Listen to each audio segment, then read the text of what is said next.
You'll remember the Garden of Gethsemane. Jesus pops along with some of his disciples and he prays to God and he says, "Take this cup away from me." He means, don't make me be crucified. Well, the bit I want to look at is the extra bit that Luke pops in, a bit different from the other two synoptic gospels. Just let me read a bit to you.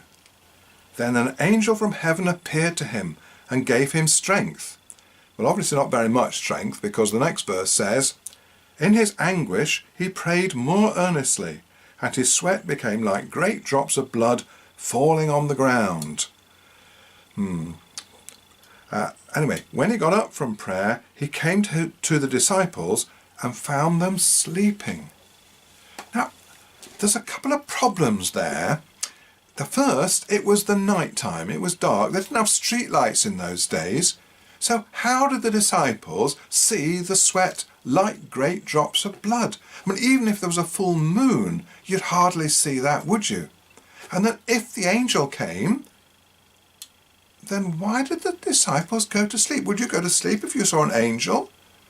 If they didn't see the angel, how do they know one came? I just don't get this little bit. How could the disciples know about it?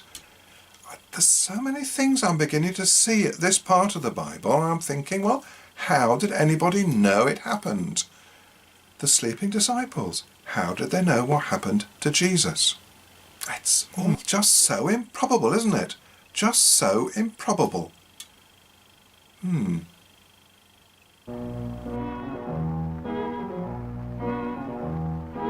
ain't necessarily so.